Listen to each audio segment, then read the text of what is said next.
Well, hi there. Warm welcome. You're watching Times Now and I'm Meghna Deka. Welcome to our paper show. After all, with my morning coffee, if I need one thing, it has to be the top few headlines which is happening. So which is why we have the show where we are going to show you all these papers. What's happening at the top of Economic Times, what it is that Times of India is showing for us, and of course you have our very popular Navbharat Times as well.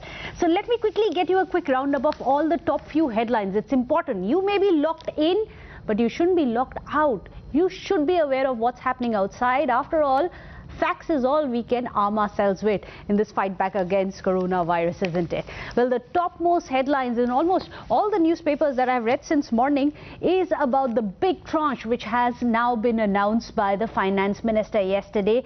Remember, very categorically, Nirmala Sitharaman had said that it is going to be to boost and give a boost rather to the agricultural sector. So it says decades-old controls on the farm sector have been lifted to boost the market line. In fact, there is an entire graphics which gives out the details of exactly what is going to be given out at what time. For example, under the Prime Minister Garib Kalyan Yojana, between March and April, the RBI measures which are going to happen is that in the first tranche, about 13th of May, 5.9 lakh crore rupees is going to be given out to our farmers. In the second one, 3.2 lakh crore rupees in addition is going to be given out. In the third of tranche, which is going to be by 15th of May, 1.6 lakh crore rupees is going to be given out to all the farmers so that they are considering the worst affected get some kind of a relief and respite. Meanwhile, interestingly, this also summarizes the total which has been given so far is 17.7 lakh crore rupees. The total package amount is of course going to be 20 lakh crore rupees. So this is the entire math behind what is going to be given out in order to ensure that there is as little possible woes for our farmers. Of course, it gives out details of what the key measures are going to be, such as amendments to the Essential Commodities Act, which has to be done to enable the farmers to get better prices. Also, cereals as well as edible oils, oil seeds, pulses, onions, potatoes, all of that is going to be deregulated as well. The stock limit is going to be imposed under exceptional circumstances, such as that of natural calamity. And this, of course, is one of them. Meanwhile, let's get you another big story that has been coming in. This one from the High Court. We are trying to give you a quick roundup of all the stories, not just related to coronavirus, but everything else that's happening. Remember, the courts are already in session. So, interesting order which is coming out from the High Court saying that no one can be forced to hear something. This regarding the loudspeaker. It says that loudspeakers are not necessary for azan recitation. In fact, it gives here in the box the entire order which has been given out by the Allahabad High Court. I'm going to read out the order so that you get a gist of it. It says that no one can disturb others' basic human rights and fundamental rights. Use of loudspeakers can cause hearing loss, disturbance of sleep as well as interference with communication, annoyance and other diseases. The right to sleep is not only a fundamental right, but it is considered to be a basic human right. This is a path-breaking news which is coming in, an order from the Allahabad High Court that no one can be forced to hear something, and right to sleep is a basic fundamental right.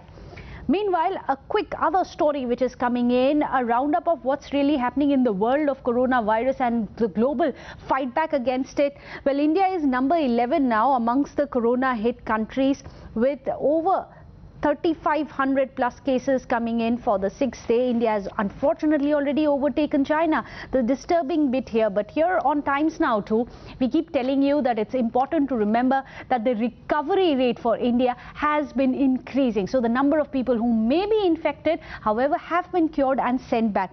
So these are the numbers. Unfortunately, it's Maharashtra which is the worst hit even now, with 1,576 new cases coming to light. Tamil Nadu comes in second, unfortunately, 434. In Delhi, it's 425. Remember, the reason why the Delhi figures are very, very disturbing is because Delhi is one state, one city, as compared to larger states such as Tamil Nadu as well as Gujarat, where the density of population is also comparatively high, which is why Delhi becomes one of the key states to really watch out for, and the centre is doing its best to ensure that nothing untoward happens, and all the efforts are on to try and contain Delhi, because this figure is indeed very disturbing.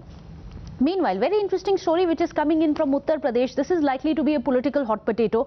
A UP man, he's fed tired migrants. Now he's been booked for luring the crowd. So if you go and read the rest of the article, what's quite interesting is that it says that in the FIR, police has stated that Sharib Hagwan, who is an MLA, a former leader of SP functionary, was luring the laborers by promising them food, thereby leading to a huge gathering outside his house in Bulandshahar's Dubai. In fact, he has said that I am feeding the migrants, giving them masks, medical aid and facilitating a drop back home. For this, cases have been registered against me. My security has also been withdrawn and the police now are threatening to put me behind bars and even slap the NSA on me. So this is very interesting because, of course, politically speaking, the fact that he is a SP functionary, we expect perhaps Akhilesh as well to jump in, and this may take a political turn. Meanwhile, let's also tell you how for the first time Nepal has put armed police at its borders. This is very interesting considering that there has been a massive face-off regarding this. Nepal has, in fact, days after lodging a protest against India for inaugurating an 80-kilometer long link pass, saying that it passes through its own territory, Kathmandu set up an armed police force border outpost near Changru, which is on the Nepalese side of the border. Now this is interesting because those within India have been saying that this has been the behest of someone else. Who is this other nation which has possibly influenced Nepal? Well, that's very interesting, and we're going to be looking into that with some of the political analysts through the day today here on Times Now as well. And also, let's tell you how mighty shrines are facing a lot of heat as well as the coffers have been drying up. The national lockdown seems to have hit man as well as God alike. Now, these are very interesting stories which are coming in because remember, Congress has already stirred up a hornet's nest by saying that the gold from the temples ought to be given up. Many are saying that look at this, mighty shrines are facing heat as the coffers are drying up. In fact, this is a picture which is coming in from the Padmanabha Swami temple as well, where they have said that it's being used to have a monthly income of around 3 crore rupees. Now it's netting mere 7.5 lakh rupees. From 3 crore a month, it's come down to 7.5 lakh crores, 5 lakh rupees, which means that there is a huge fund now as well. Also, let's get you some of the other stories. Which newspaper should we go to next? What about Navbharat Times?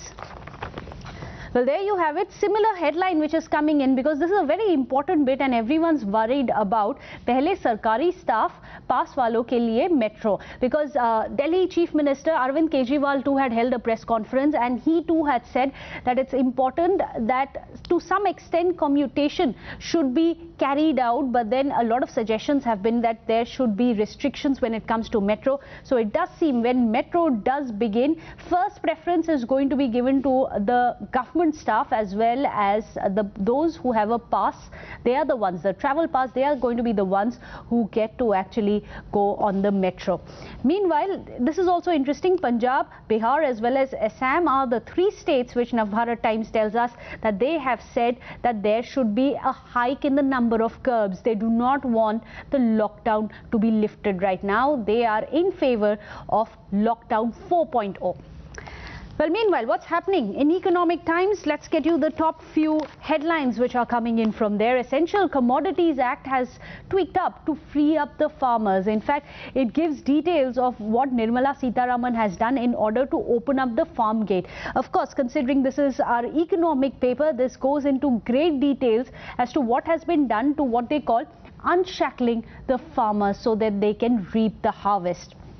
In fact, it tells us how agricultural marketing reforms have been done. New central law has been done to bypass the mandis as well. It will follow barrier-free interstate trade. This is something, remember, opposition parties have already picked up, saying that it's unfair that they are using Essential Commodities Act in order to impinge upon the state subject, which is that of agriculture. Meanwhile, the central government has also said that there is an immediate need for revamping of Essential Commodities Act. It will deregulate the cereals, edible oils, oil seeds. As we are telling you, it's the front page of Times of India as well. Now, Economic Times also has a follow-up, and this is great in depth. It tells you how it is going to help the farmers. The farmers will get freedom to sell their produce. They'll be shielded from sudden price as well as stock curbs and create support infrastructure for the farm produce. The startups can now foray into a farm sector, and private sector can invest in support infrastructure as well.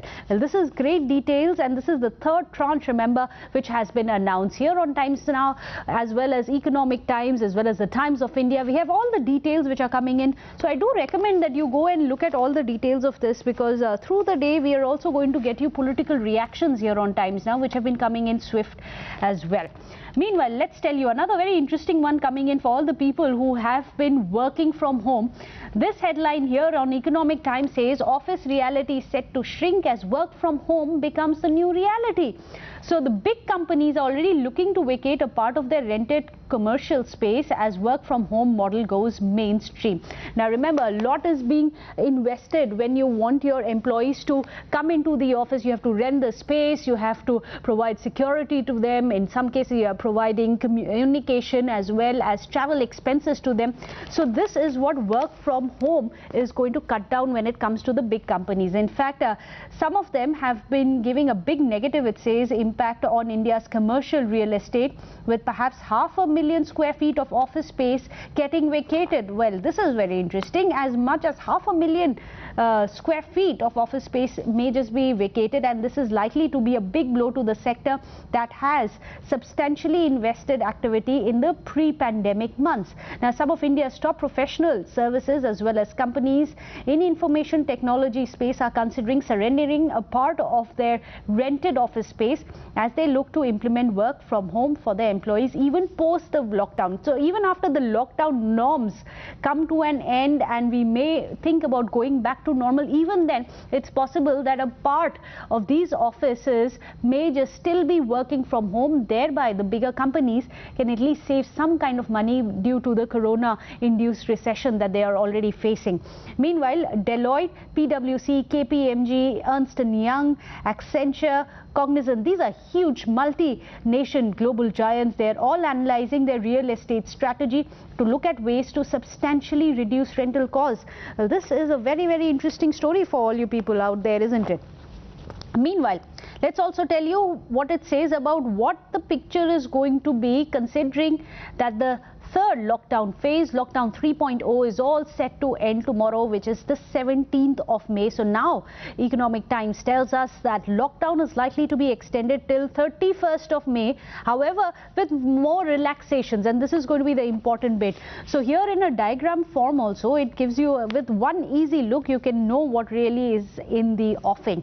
So it says that in lockdown 4.0, auto rickshaws as well as taxis with up to 2 passengers may be allowed to operate. Of course, this is not going to hold for any of the containment zones. Meanwhile, when it comes to domestic flights, it may resume if both the originating as well as the receiving states agree. Interestingly, most of the smaller states have been in favor of domestic flights being resumed. However, the bigger states such as Maharashtra, which are battling with huge number of infections coming in every day, they are not very keen on starting this. Metro services likely to remain suspended as well in the red zones, and when it comes to Delhi, remember, every district is a red zone, so it's unlikely to resume immediately. Meanwhile, new guidelines are expected to be released on Saturday.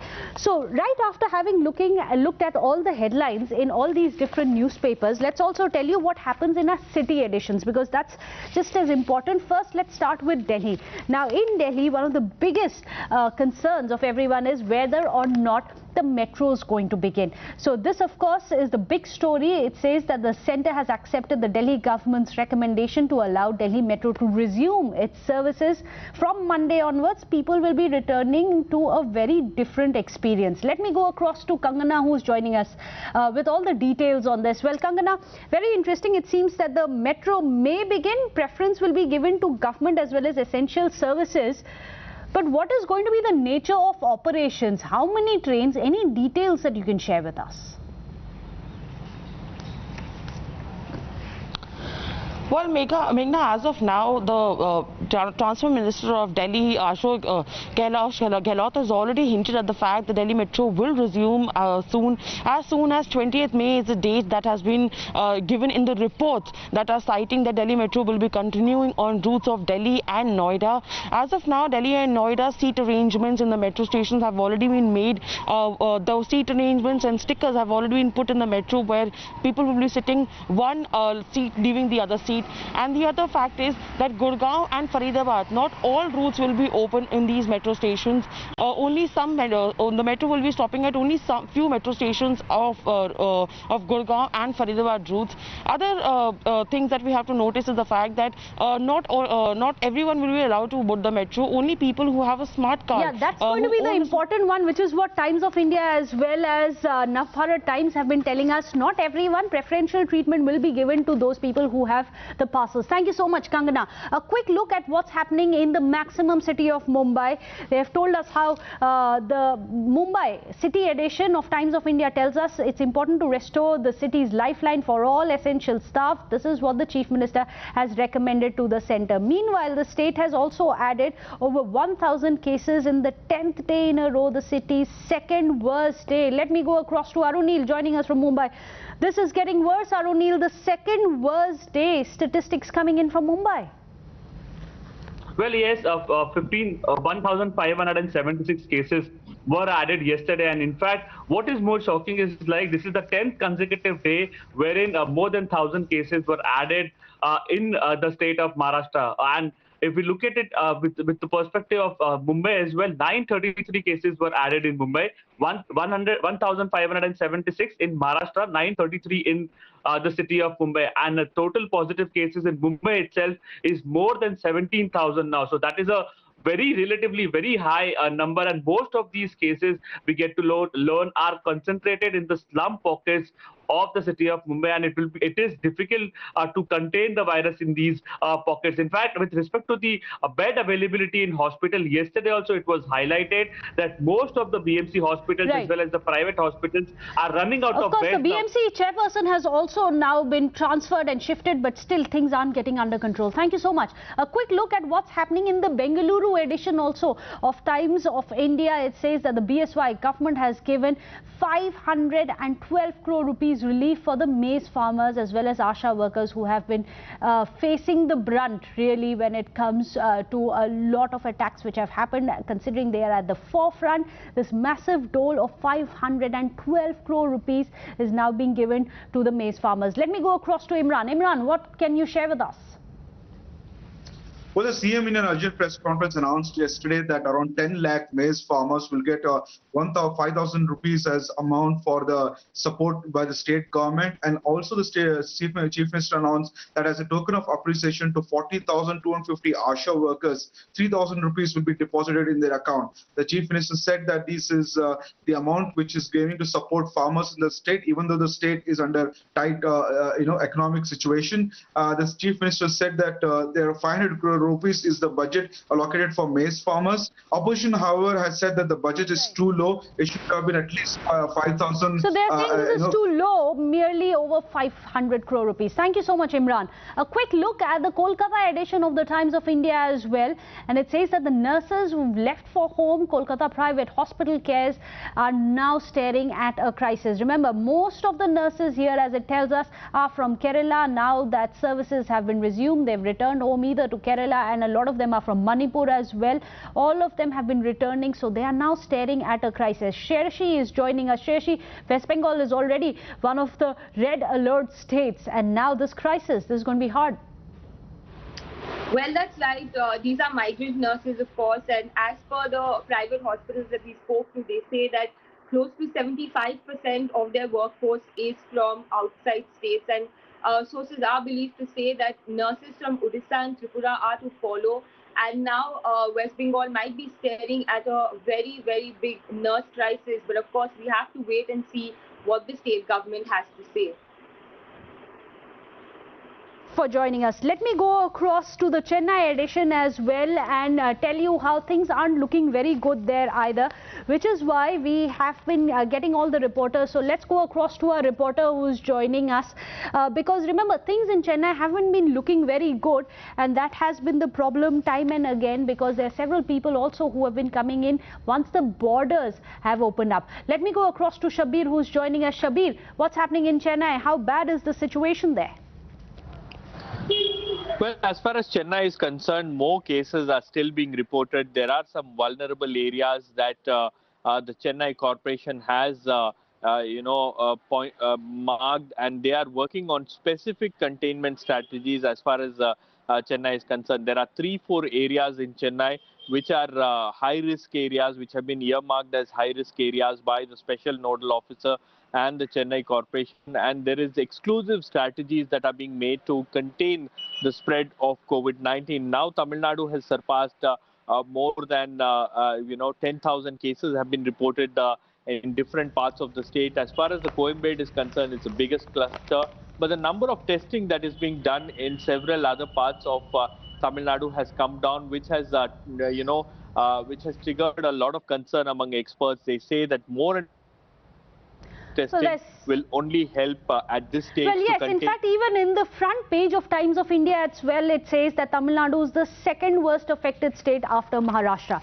A quick roundup, however, now, what's happening around the world. Of course, most of the developments are related to Corona. US-China ties have gone into a tailspin. Remember, the Trump administration moved to block the shipments of the semiconductors, following which Beijing has indicated it is now readying countermeasures against US companies such as Apple, Boeing, Cisco, as well as Qualcomm. Now, these are huge multinational giants, and this is going to have massive repercussions if this trade war begins again during the pandemic, when we are already seeing this massive recession. Meanwhile, in the world of sports, let's tell you what's happening. Well, remember, several of the tournaments, in fact, all the tournaments have been either cancelled or postponed. What's happening on that front? No pay cut for the players as of now is what the BCCI is saying. Remember, even the IPL has been cancelled. Let me go across to Karishma.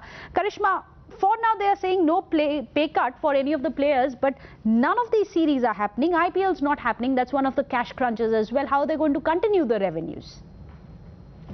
Well, it's absolutely, Meghna, but BCCI at the moment is maintaining that they do not have clarity from the International Cricket Council as to whether all tournaments stand cancelled or not. In September and October, there are two important tournaments, Asia Cup and the T20 World Cup, and what the BCCI is hoping for, that one of the tournaments is going to be postponed or will not happen as per schedule, and that will give them the window of opportunity to conduct IPL. Up until then, they are not going to cut anybody's salaries. Players' salary are not going to be affected.